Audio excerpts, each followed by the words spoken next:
Shabbat Shalom. It's Friday again, and this time it's Parashat Beshalach. And today we're actually going to analyze the very first pasuk of Parashat Beshalach. Vayhi Beshalach Paro et ha'am. And when God took the Jews out of Egypt, and indeed here it starts, and when Pharaoh sent the people out of Egypt, again, giving a slightly different twist to the narrative. This isn't told from the perspective of God, but told from the perspective of Pharaoh. ולא נחם אלוהים דרך ארץ פלישתים כי קרוב הוא. כי אמר אלוהים פן ינחם העם באותה מלחמה ושבו מצרימה. Let's unpack that.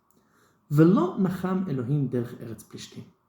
When God took the Jewish people out of Egypt, He didn't take them the short way, which goes straight from Cairo, modern day Cairo, the center of Egypt, the Nile Delta, straight across the coast, up the coast, through what we would call modern day Gaza, and into the land of Israel. That's the shortest way to get from Egypt to Israel. But instead, He took them around Vayasev Elohim et ha'am derech hamidbar yam suf.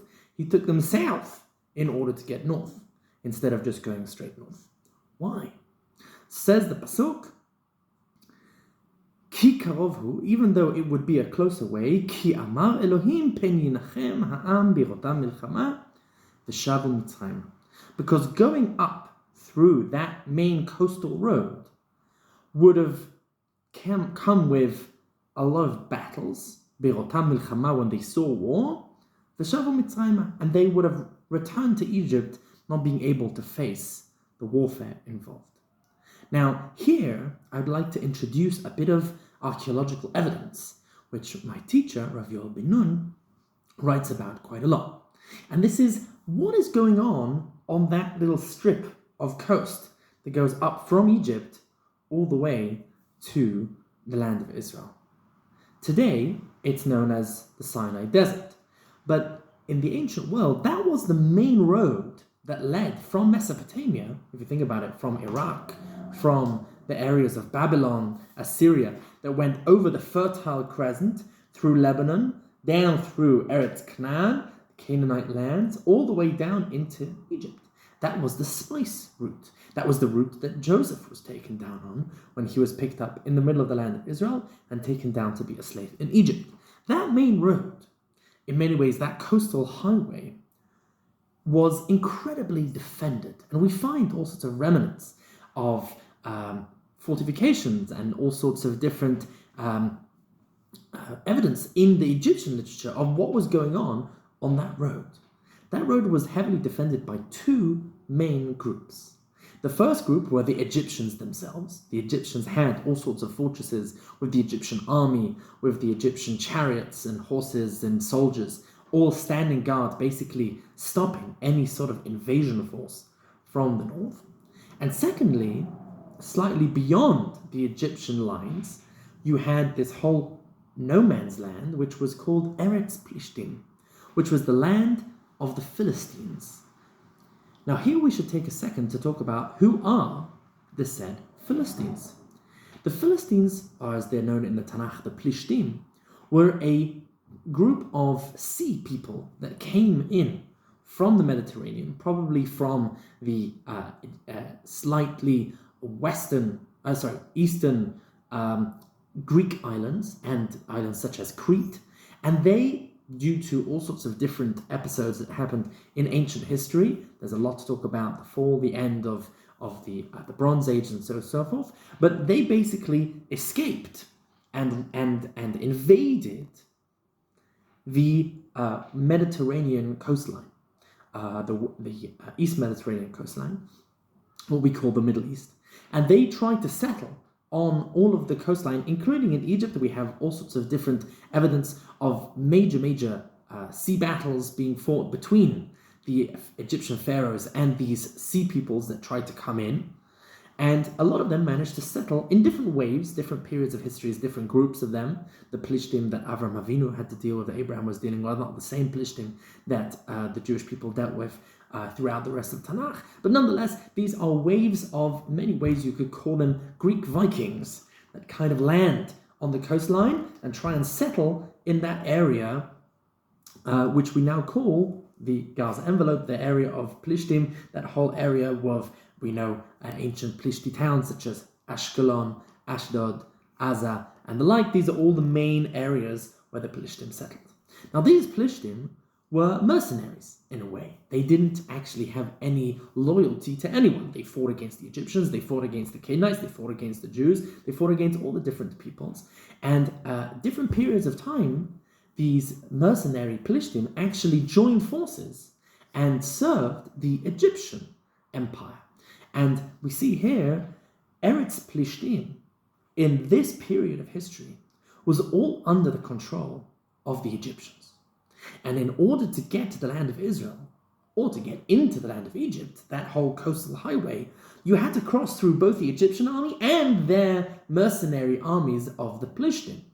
And they had no problems fighting the Jews.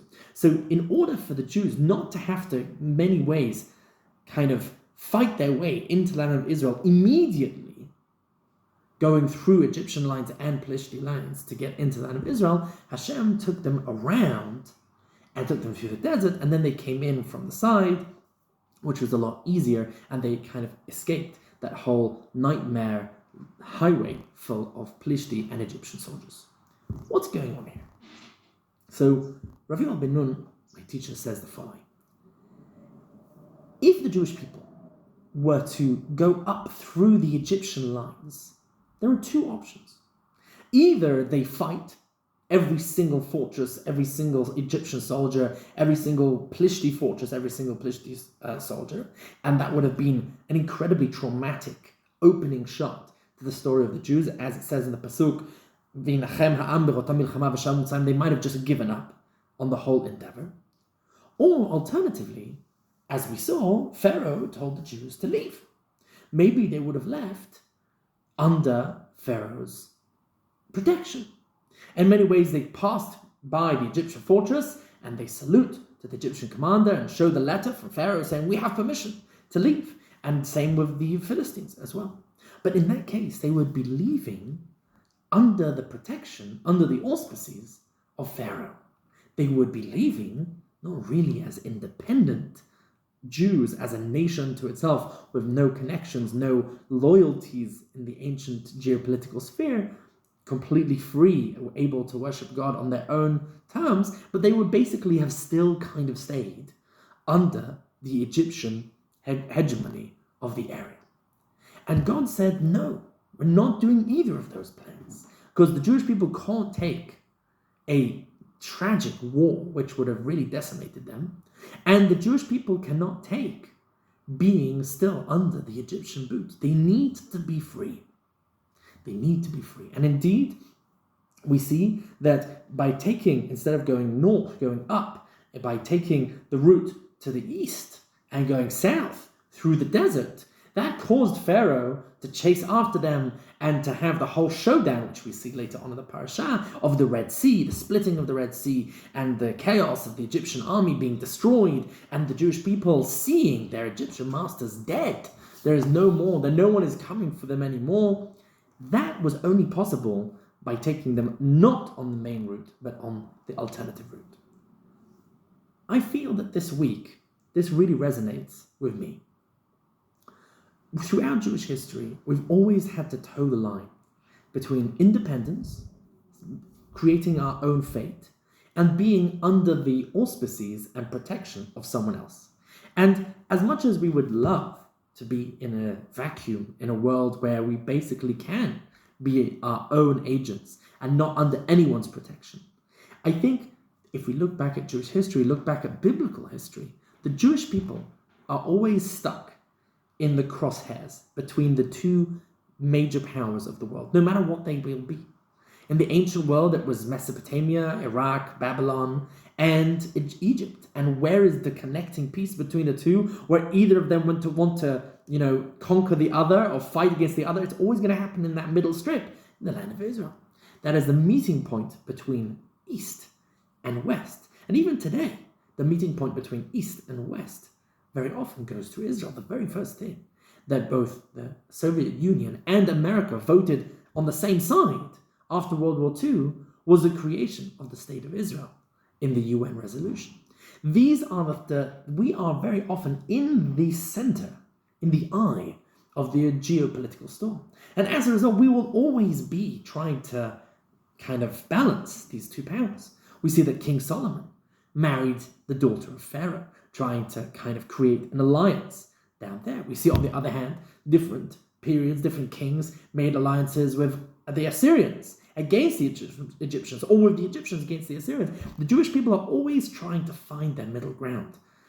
King David made alliances with the Phoenicians against the Canaanites, against the Pelishtim, and different alliances with Edom against Moab, and so on and so forth. We're always playing in these alliances. And today, when we see our leaders flying across the world, making alliances of different sorts with different powers that be, for different prices, for different, permissions, and again, once more, in that, not just in the land of Israel, but in that small strip of Eretz Pelishtim, modern day Gaza, I'm just reminded of how history constantly is the same cycle, although not revolving around itself, but going up in a spiral, hopefully.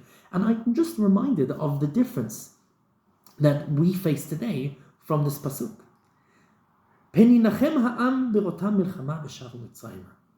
God knew that the Jewish people couldn't handle war. Today, we can handle war. I think that we've proven to the world and to ourselves that we're not scared of war. We can face all the terrible wars, especially in that Eretz Pelishtim. We've been fighting there for millennia at this stage, and we're not going to run away scared. We're not going to balk at continuing a war here.